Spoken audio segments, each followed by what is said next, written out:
Hello friends, this is Rajesh Maurya and welcome back to AK learning. हमने child development start करा था जिसमें हम काफ़ी कुछ बहुत सारे टॉपिक्स जो है कवर कर चुके हैं, है ना।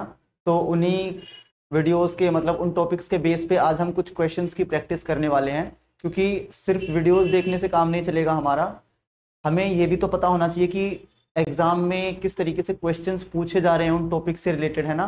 तो इसीलिए हमें क्वेश्चन करना भी बहुत ज़रूरी होता है, ठीक है ना। तो आज हम उन्हीं क्वेश्चंस की प्रैक्टिस करेंगे, ठीक है ना।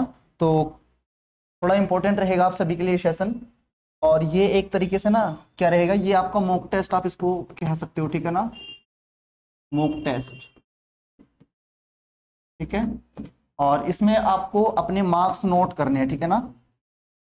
आपके जो मार्क्स हैं वो आप इसमें नोट कर लीजिएगा, है ना। इसमें कुछ 15-16 क्वेश्चंस होंगे, तो आप अपने मार्क्स उस हिसाब से नोट डाउन करते चलना, है ना। और फिर आप अपना रिजल्ट देखना एट द एंड में कि आपने उस टॉपिक्स के थ्रू कितना सीखा, है ना, या कितना समझा। तो स्टार्ट करते हैं। देखो, पहला क्वेश्चन है,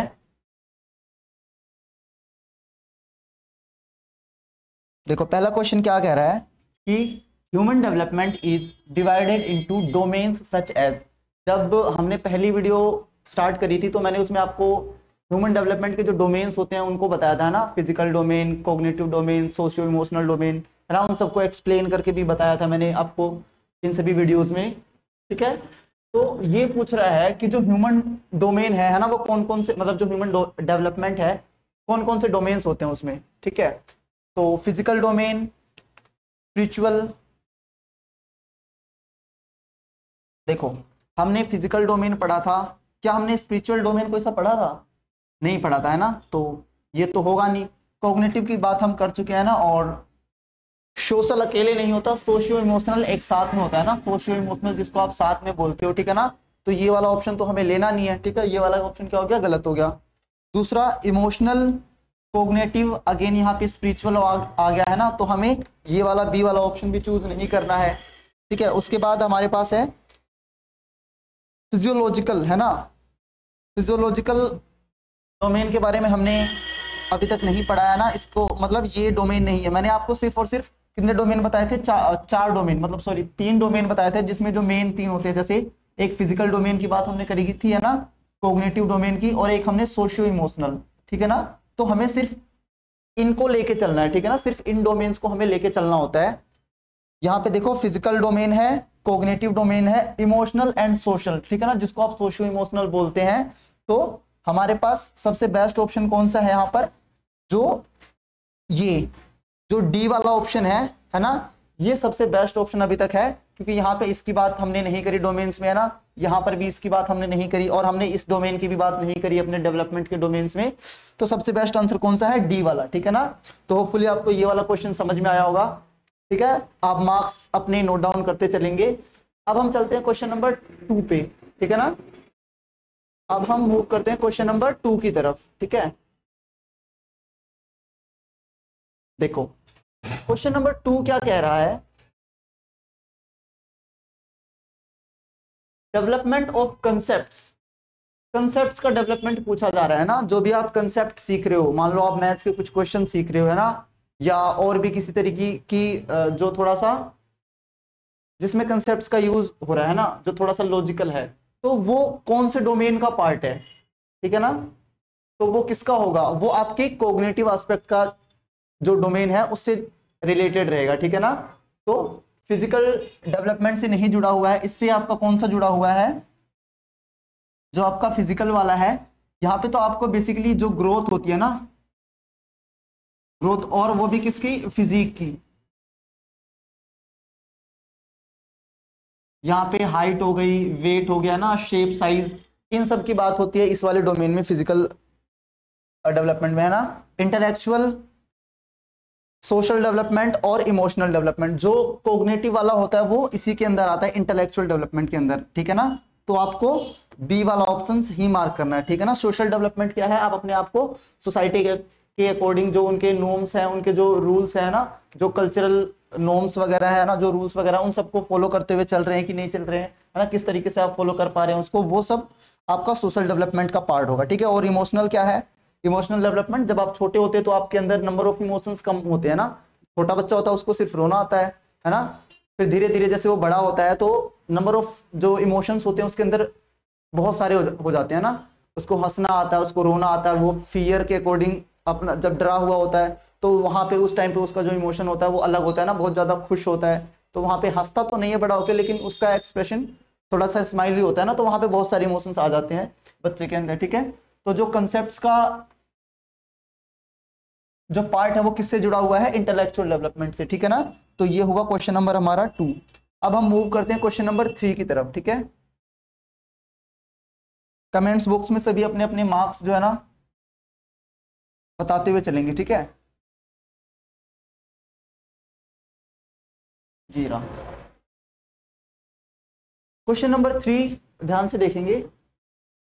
a student is aggressive in his behaviour. यहाँ पे क्या बात हो रही है कि जो स्टूडेंट है वो किस तरीके का है, अग्रेसिव है। ठीक है ना, कैसा है, अग्रेसिव, मतलब उसका जो बिहेवियर है वो थोड़ा सा अग्रेसिव है, कभी भी गुस्सा आ जाता है ना, थोड़ा सा अग्रेशन दिखाता है towards his peer group, peer group के प्रति है ना, and does not conform to the norms of the school, और जो स्कूल के जो नॉर्म्स हैं है ना उसको फॉलो नहीं कर पाता, उसकी वजह से बच्चा है ना, या उसका मन नहीं करता उसके अग्रेशन बिहेवियर की वजह से। तो इस बच्चे को किस चीज की नीड है, देखो एक अग्रेसिव बच्चा हो या कोई भी एक नॉर्मल इंसान भी हो, उसका जो अग्रेशन लेवल होता है वो कब बढ़ता है या उसको गुस्सा कब आता है, जब चीजें उसके अकॉर्डिंग नहीं होती है ना।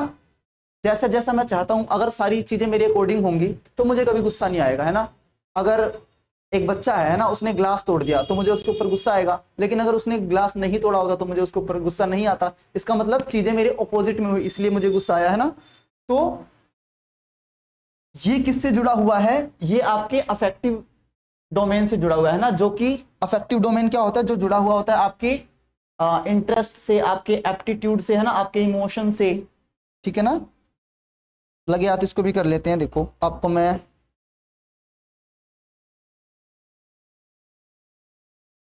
एक मिनट रुकना भाई।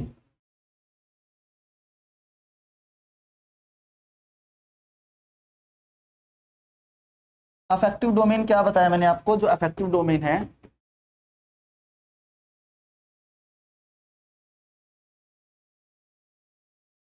ये क्या है, ये जुड़ा हुआ है आपकी एप्टीट्यूड से है ना, या एटीट्यूड,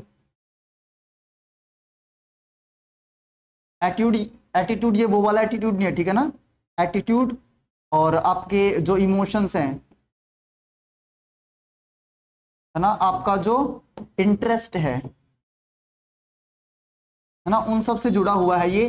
ठीक है ना, तो इसको क्या बोला जाता है, अफेक्टिव डोमेन। ठीक है, तो वापस आ जाओ अपने क्वेश्चन पे, ये रहा।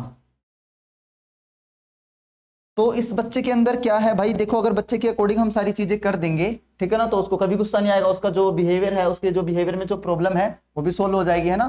तो हमें किस चीज में हेल्प करनी चाहिए उस बच्चे के, अफेक्टिव डोमेन में। ठीक है ना, यहाँ पर इसमें तो यहाँ पे जो डी वाला ऑप्शन है ये वाला बिल्कुल बेस्ट ऑप्शन है।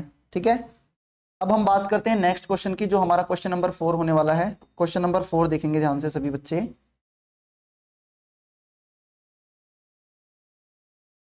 Which one of the following is an example of a fine motor skills. जब मैंने आपको मोटर स्किल्स बताया था है ना, ध्यान देना, जब मैं आपको मोटर स्किल्स बता रहा था तो मैंने आपको क्या बताया था,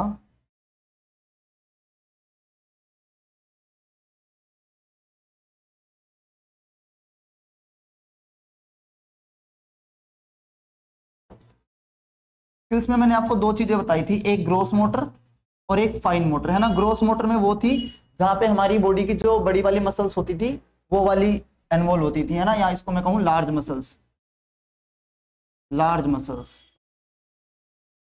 इनका इन्वॉल्वमेंट होता था। और यहाँ पे फाइन जो स्मॉल,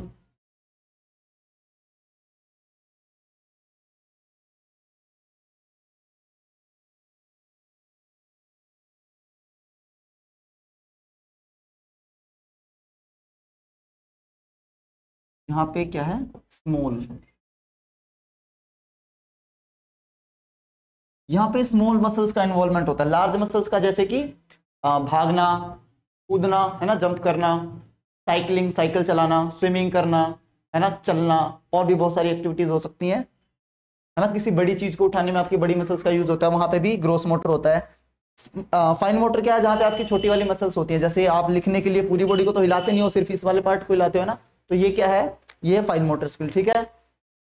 चीनी के दाने आपको अगर उठाने तो पूरी बॉडी से थोड़ी उठाओगे, आप ऐसे करके उठाओगे ना, तो फाइन मोटर स्किल है ना। ड्राइंग करने के लिए आपकी फाइन मोटर स्किल, तो इसमें हमें सूक्ष्म गतिक कौशल यानी कि फाइन मोटर स्किल कौन सी है इसमें, देखो चढ़ने में आपकी कौन सी स्किल्स यूज हो रही हैं, यहाँ पे बड़ी वाली मसल्स यूज होंगी, ठीक है ना, क्लाइंबिंग के टाइम पे, तो ये तो होगा नहीं, है ना, ये वाला नहीं होगा।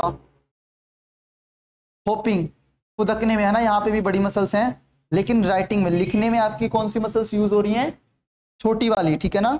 और एक चीज और ध्यान देना, जब भी आपसे फाइन मोटर पूछे या फिर ग्रोस मोटर पूछे, तो आपको क्या करना है, ये जो चार ऑप्शंस दिए हुए हैं ना यहाँ पे, ये जो आपको चार ऑप्शंस दिख रहे हैं, इन चारों ऑप्शंस का कंपेयर करना है, जहां पे सबसे छोटी मसल यूज हो रही होंगी वहां पे आपको फाइन मोटर लगाना है, ठीक है ना। तो यहाँ पे बाकी सब में बड़ी मसल्स यूज हो रही है, यहाँ पे छोटी मसल्स किस में यूज होंगी, आपकी लिखने वाले में। देखो रनिंग में, होपिंग में और क्लिंबिंग में, इसमें आपकी शरीर, आपकी बॉडी की बड़ी बड़ी मसल्स यूज हो रही हैं, तो यहाँ पे ग्रोस मोटर होगा, ठीक है ना। तो फाइन मोटर हमें कहाँ पे लगाना है, इस पे, सी वाले ऑप्शन पे, ठीक है ना। तो सी वाला ऑप्शन आपका क्या हो जाएगा, एप्रोप्रिएट, या हम कहें ठीक हो जाएगा, ठीक है ना। अब हम चलते हैं नेक्स्ट क्वेश्चन की तरफ, जो कि हमारा क्वेश्चन नंबर 5 होने वाला है।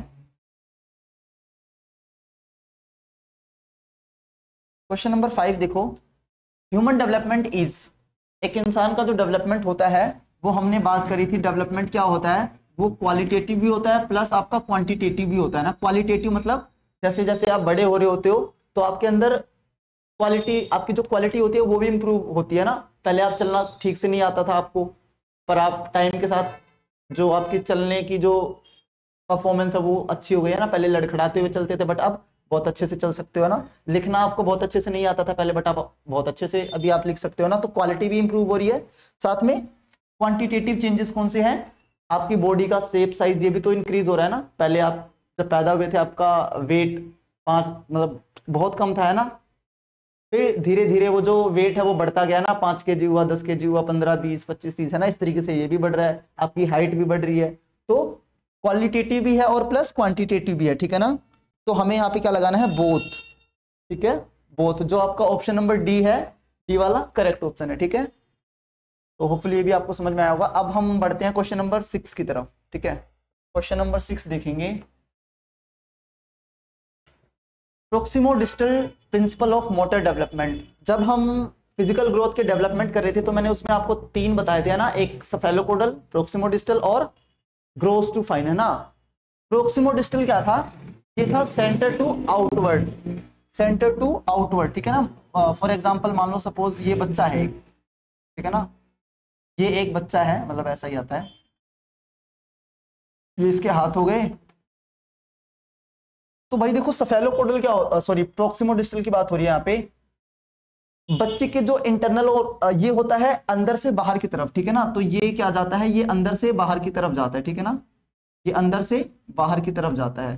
तो मतलब कि क्या है, जो बच्चा जब प्रीनेटल स्टेज में होता है, वहां पे क्या होता है, बच्चे के जो इंटरनल ऑर्गन्स होते हैं वो डेवलप हो चुके होते हैं ना। फिर धीरे धीरे वो जो बाहर की चीजें होती है वहां पे कंट्रोल करना सीखता है। जब बच्चा पैदा होता है तो पहले इसकी मूवमेंट सीखता है ना, जो बड़ा वाला हिस्सा, जो लार्ज मसल है उसके ऊपर कंट्रोल करना सीखेगा ना।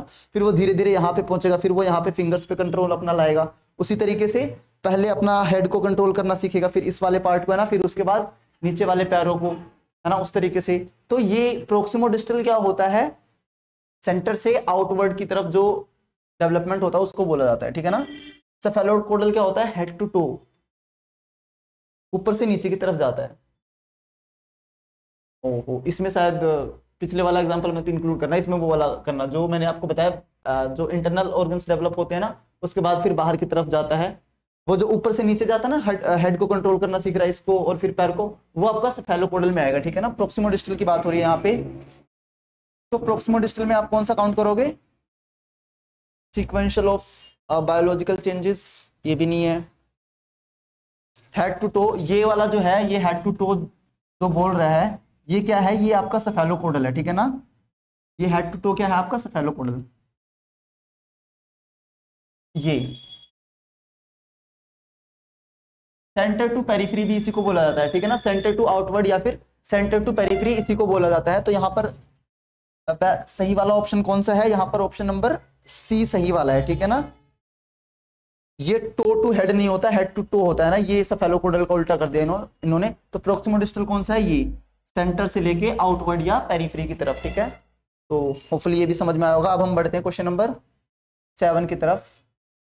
देखो क्वेश्चन नंबर 7 क्या कह रहा है, द सेफेलोपोडल प्रिंसिपल। अब देखो सेफेलोपोडल प्रिंसिपल आ गया है ना, यहाँ पे क्या होगा, हेड टू टो। सेफेलोपोडल क्या है, जब आप हेड टू टो जा रहे हैं ना, पहले बच्चे के सिर का विकास हो रहा है ना, फिर वो धीरे धीरे अपने नीचे वाली जो उसकी बॉडी है उसके ऊपर बच्चा कंट्रोल करना सीख रहा है ना, तो इसको बोला जाता है सेफेलोपोडल, ठीक है ना। ये सेफेलोपोडल की बात हुई, ठीक है। आगे चलते हैं, नेक्स्ट क्वेश्चन नंबर 8 देखो। Question number 8 is there are individual variations in the rate of motor development yet sequence of motor development is from dash to dash। देखो ये मैंने आपको बताया था, जो इंडिविजुअल डिफरेंस का प्रिंसिपल होता है उस टाइम पे भी बताया था, कोई भी दो जने बिल्कुल सेम नहीं हो सकते है ना, सबका जो डेवलपमेंट का रेट होता है ना वो अलग अलग होता है। कोई बच्चा पहले चलना सीख जाता है, कोई बच्चा बाद में चलना सीखता है ना, कोई बच्चा पहले लिखना सीख जाता है, कोई बच्चा बाद में लिखना सीखता है ना, इस तरीके से कोई पढ़ना जल्दी सीख जाता है, कोई बाद में पढ़ना सीखता है। तो डेवलपमेंट हो तो सबका रहा है, लेकिन रेट अलग अलग हो सकता है ना, तो ये वेरी करता है। बट ये कैसे होता है, प्रोक्सिमो डिस्टल से सेफेलोपोडल, ये तो नहीं आएगा यहाँ पे। यहाँ पे देखो सीक्वेंस की बात करी गई है ना, सीक्वेंस, तो सीक्वेंस कौन सा होगा यहाँ पे, gross motor to fine motor है ना, पहले ग्रोस डेवलपमेंट होगा उसके बाद फाइन मोटर का डेवलपमेंट होगा, है ना। तो ये वाला, इसमें जो ऑप्शन बी वाला है, बी वाला ऑप्शन सही रहेगा, ठीक है ना। ये नहीं रहेगा क्योंकि जो डेवलपमेंट का जो सीक्वेंस होता है वो ग्रोस टू फाइन ही होता है, ठीक है ना। नेक्स्ट आगे चलते हैं, क्वेश्चन नंबर 9। क्वेश्चन नंबर 9 देखो, when a child's capability in any particular area of development is low. मैंने आपको होलिस्टिक डेवलपमेंट में भी ये चीज बताई थी। देखो एक फिजिकल हो गया, ठीक है, एक कोग्निटिव हो गया और एक ये सोशियो इमोशनल हो गया, ठीक है ना। उसी तरीके का ये क्वेश्चन है। आपको मैंने क्या बताया था, ये जो तीनों चीजें हैं ये एक दूसरे से इंटरकनेक्टेड होती है ना। अगर आपके किसी भी एक डोमेन का जो डेवलपमेंट है वो थोड़ा सा कम है तो वो बाकी की चीजों पे भी इफेक्ट डालेगा, ठीक है ना। एग्जाम्पल मैंने क्या दिया था आपको, जैसे मान लो कल आपका एग्जाम है, ठीक है, और आपकी जो हेल्थ है वो थोड़ी सी डाउन है, ठीक है ना, तो ये फिजिकल वाला हो जाएगा, है ना। यहाँ पे आपका जो फिजिकल डोमेन है वो थोड़ा सा वीक है, तो जब कल आप पेपर देने जाओगे आप उतना अच्छे तरीके से नहीं दे पाओगे पेपर को जितना आप एक नॉर्मल या एक हेल्दी सिचुएशन में दे सकते थे, ठीक है ना। तो यहाँ पे फिजिकल डोमेन का जो इफेक्ट है वो आपके कोग्निटिव लेवल पे भी पड़ेगा, है ना। आप माइंड से उतना अच्छे से थिंक नहीं कर पाएंगे और सोशियो इमोशंस भी, जो आपके इमोशंस भी उस तरीके से वर्क नहीं करेंगे जब आपकी हेल्थ लो होगी, ठीक है ना। तो यहाँ पे क्या होगा, has no effect on the child. नहीं भाई, इफेक्ट होता है ना, हर एक डोमेन का इफेक्ट होता है हर एक चाइल्ड पे, ठीक है। Has an impact on all areas of development, हाँ बिल्कुल होता है ना, तो ये हो सकता है। बाकी डज नॉट इन्फ्लुएंस, ये भी नहीं होगा, इन्फ्लुएंस करता है ना। Mainly does not mean delay in any area of development, ये भी नहीं। इसमें देखो ये जो बी वाला ऑप्शन है, बी वाला ऑप्शन सही रहेगा, ठीक है ना। सारे एरियाज पे अफेक्ट रहता है, ठीक है ना, इसका इंपैक्ट जो होता है वो सारे एरियाज पे देखने को मिलेगा आपको, ठीक है। तो ये हुआ क्वेश्चन नंबर 9। अब हम बात करते हैं क्वेश्चन नंबर 10 की। तो क्वेश्चन नंबर 10 देखेंगे, थोड़ा सा बड़ा है ना, आपको पूरा दिख रहा होगा आई थिंक स्क्रीन पे। The statement an important pre condition for the proper development of a child is ensuring his और हर हेल्दी फिजिकल डेवलपमेंट। बच्चे के उचित विकास को सुनिश्चित करने के लिए उसका स्वास्थ्य शारीरिक विकास, है ना, ये भी इंपॉर्टेंट होता है। तो ये जो स्टेटमेंट है यहाँ पर, ये जो स्टेटमेंट दी गई है यहाँ से लेके यहाँ तक जो स्टेटमेंट है ना, इसके रिगार्डिंग कुछ पॉइंट्स हैं। इज ट्रू, क्या ये सही है। देखो ये बात तो सही है कि जो फिजिकल हेल्थ होती है ना वो बाकी के एस्पेक्ट पे भी इफेक्ट डालती है ना। तो is true because physical development is interconnected with other domains of the development, है ना, तो ये बात तो सही लग रही है। मे बी इनकरेक्ट, गलत हो भी सकती है, नहीं भाई इनकरेक्ट ही होती है। ये हर एक डोमेन पे इसका इफेक्ट रहता है, ठीक है ना। तो मे का कोई यहाँ पे काम नहीं है, हम यहाँ पे कंफर्म है, ठीक है ना। It is true because physical development occupies the topmost place in the sequence of development is untrue as physical development does not affect on the other domains। ये वाला भी गलत रहेगा। देखो यहाँ पे हमें इसके साथ जाना है, is true, यहाँ पे because physical development is interconnected, is true because physical development occupies the topmost place। देखो हमें ये वाला ऑप्शन आप लगा सकते हो इसके साथ, ठीक है ना। ये सही है क्योंकि फिजिकल डेवलपमेंट का जो होता है वो है ना इंटरकनेक्टेड होता है सारे डोमेन्स के साथ, ठीक है। तो ए वाला ऑप्शन बेस्ट है इसमें, ठीक है। तो ए वाले के साथ जाएंगे हम। उसके बाद हमें आना है क्वेश्चन नंबर 11 पे। डेवलपमेंट स्टार्ट्स फ्रॉम, ये मैंने बिल्कुल पहली वीडियो में ही बताया था कि जो आपका डेवलपमेंट होता है वो आपके वूम्ब से लेके है ना टूम्ब तक चलता है, ठीक है।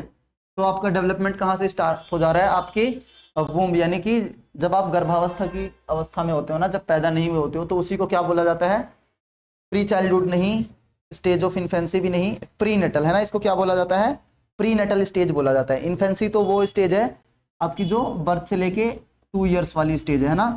प्री चाइल्डहुड मतलब चाइल्डहुड से पहले वाली, तो फिर ये वही इन्फेंसी वाली आ गई है ना, क्योंकि चाइल्डहुड से पहले तो हमने जो स्टेजेस करी थी उसमें इन्फेंसी होता है, ठीक है। और पोस्ट चाइल्डहुड, चाइल्डहुड के बाद से आपका डेवलपमेंट स्टार्ट होता है। नहीं भाई, आपका डेवलपमेंट पहले दिन से ही है ना, जब 2 सेल्स मिली थी आपस में, वहीं से आपका जो डेवलपमेंट होता है वो स्टार्ट हो गया था, ठीक है ना। तो ये बात हुई किसकी, क्वेश्चन नंबर 11 की। अब बात करते हैं क्वेश्चन नंबर 12 की, ठीक है। अब बात करते हैं क्वेश्चन नंबर 12 की। देखो, in which of the following stages do children become active member of their peer group. Active member कौन सी स्टेज में बनता है, तो मैंने इसमें आपको क्या बताया था, जो आपकी अर्ली चाइल्डहुड, सॉरी इन्फेंसी नहीं, इन्फेंसी के बाद वाली जो होती है अर्ली चाइल्डहुड, हाँ सॉरी अर्ली चाइल्डहुड, अर्ली, क्यों, क्योंकि इससे पहले की जो स्टेज होती है वो कौन सी होती है बताओ मुझे, इन्फेंसी होती है ना। और इन्फेंसी में बच्चा ज्यादातर अपना टाइम जो है ना घर पे बिताता है, मतलब इन्फेंसी कौन सी स्टेज है, बर्थ से लेके 2 साल तक की। 2 साल तक तो बच्चा चलने के काबिल मतलब थोड़ा बहुत हो पाता है ना, 2 साल तक आते आते थोड़ा थोड़ा चलना सीख जाता है वो, बट उससे पहले वो ज्यादातर जो टाइम होता है वो अपने घर में ही बिताता है ना। और 2 साल तक आते आते भी वो घर से ज्यादा बाहर निकलता नहीं है। बट जैसे वो इन्फेंसी स्टेज को क्रॉस करता है, जब वो चाइल्डहुड की स्टेज में आता है, तो क्या करता है, फिर वो बच्चा अपने आस पड़ोस में जाने लगता है, वो स्कूल जाने लगता है ना, तो बहुत सारे लोगों से मिलता है, तो वहां से वो बच्चा एक्टिवली पार्टिसिपेट करने लग जाता है, ठीक है ना। तो एक्टिव मेंबर कब बनता है, वो अर्ली चाइल्डहुड की स्टेज में, ठीक है। अर्ली चाइल्डहुड, एडोलेसेंस और अडल्टहुड, अर्ली चाइल्डहुड के साथ जाएंगे, ठीक है ना। अर्ली चाइल्डहुड यहाँ पे क्या है, बेस्ट ऑप्शन, ठीक है। तो यहाँ पे हमें क्या लगाना है, अर्ली चाइल्डहुड, ठीक है, ये वाला ऑप्शन सही है। अब हम बात करते हैं क्वेश्चन नंबर 13 की। क्वेश्चन नंबर आ जाओ 13 पे। क्वेश्चन नंबर 13 क्या बोल रहा है, फिजिक एडोलेसेंट्स में एक्सपीरियंस, जो एडोलेसेंट्स होते हैं, एडोलेसेंट्स कौन से हैं, जो आपकी टीनेज वाली अवस्था होती है ना, उसी को बोला जा रहा है एडोलेसेंट्स, ठीक है ना। अडल्टहुड नहीं, अभी एडोलेसेंट्स की स्टेज पे है, ठीक है। जो आपकी ये 12 से लेकर जो 18 या 19 तक जो चलती है, इसी को बोला जाता है एडोलेसेंट्स की स्टेज, ठीक है ना। तो क्या एक्सपीरियंस कर सकता है, physical, spiritual, cognitive and social, emotional, cognitive, spiritual and social, physiological.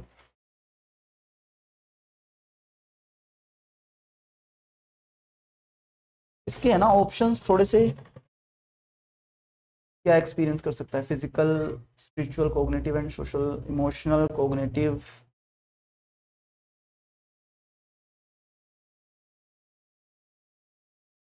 भाई इसके है ना मुझे लग रहा है ऑप्शंस गलत हो गए हैं, तो इसको हम अपने नेक्स्ट वाली वीडियो में देख लेंगे, ठीक है ना। इसको अभी क्रॉस कर देना, ये 13 वाला भी मैं स्किप करवा लूंगा, इसके जो है ना ऑप्शन चेक करके बता देंगे।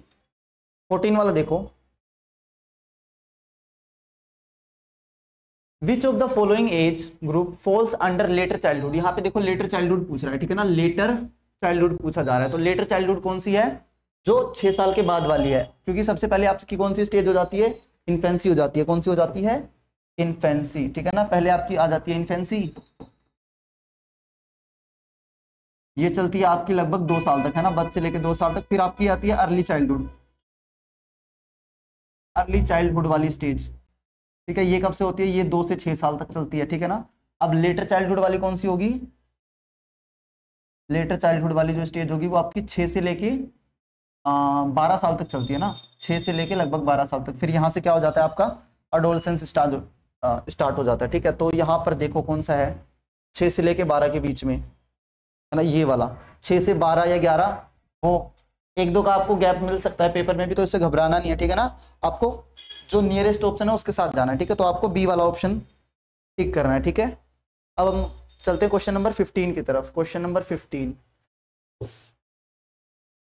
The period of infancy is from, infancy period पूछ रहा है तो वो कौन सा होता है, बर्थ से लेके 2 साल तक, ठीक है ना। तो ये रहा बर्थ से लेके 2 साल तक, ठीक है ना, बहुत छोटू सा क्वेश्चन था। उसके बाद अब हम बात करते हैं क्वेश्चन नंबर, अब आ जाओ क्वेश्चन नंबर 16 पे। Early childhood refers to the period from, early childhood कौन सी होती है, जो आपकी 2 से 6 साल तक की अवस्था होती है, उसी को क्या बोला जाता है, अर्ली चाइल्डहुड, ठीक है ना। तो 2 से 6 साल का है, 2 से 6 साल तक। देखो बर्थ से अगर हम 5 ईयर्स तक काउंट करेंगे तो इसमें इन्फेंसी भी इंक्लूडेड है, ठीक है ना। बट यहाँ पे किसकी बात कर रहा है, अर्ली चाइल्डहुड की, तो यहाँ पे इन्फेंसी भी है, तो ये तो इन्फेंसी प्लस अर्ली चाइल्डहुड हो गया है ना, तो इसको तो हम लेंगे नहीं।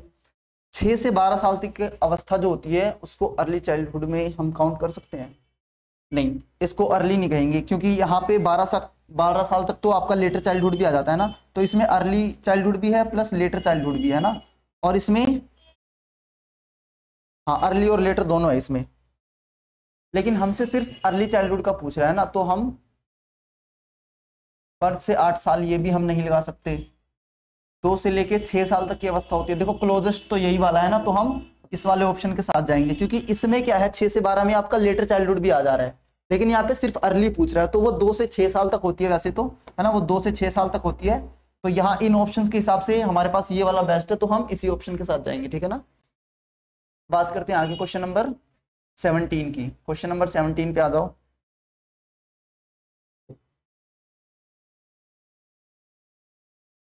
The period that initiates the transition to adulthood is, वह अवधि जो वयस्कता के संक्रमण की पहल करती है, मतलब स्टार्टिंग कौन सा होता है ना अडल्टहुड का, ये पूछना ये चाह रहा है। तो वो कौन सा होता है, middle childhood, and childhood, pre operational period, या फिर अडोलेसेंस। अडोलेसेंस होती है ना, ये कौन सी होती है, जो 12 से लेके 18 या 19 तक जो चलती है, इसी को क्या बोला जाता है, अडोलेसेंस की स्टेज। और ये अडल्टहुड कौन सी होती है, ये अडल्टहुड वो होती है जब आप 19 क्रॉस कर जाते हो, है ना, जब आप 19 को क्रॉस कर जाते हो, ठीक है, तो वो होती है अडल्टहुड। तो इससे पहले कौन सी स्टेज आ रही है आपकी, अडोलेसेंस, ठीक है। तो ये ए वाला ऑप्शन आपका सही वाला ऑप्शन है, ठीक है ना। तो ये क्वेश्चन नंबर 17। तो इसमें कुछ 17 क्वेश्चन थे ना, कितने क्वेश्चन थे इसमें, हमने इसमें करे क्वेश्चन नंबर कितने, हमने इसमें 17 करे, जिसमें से मैंने एक आपका स्किप करवा दिया है ना, वो वाला हम बाद में कर लेंगे। तो अभी आपके पास 16 क्वेश्चन है ना, इसमें से आपके कितने मार्क्स आए वो आप सभी कमेंट बॉक्स में मेंशन कर सकते हैं, ठीक है। मिलते हैं फिर नेक्स्ट वीडियो में किसी नए टॉपिक के साथ।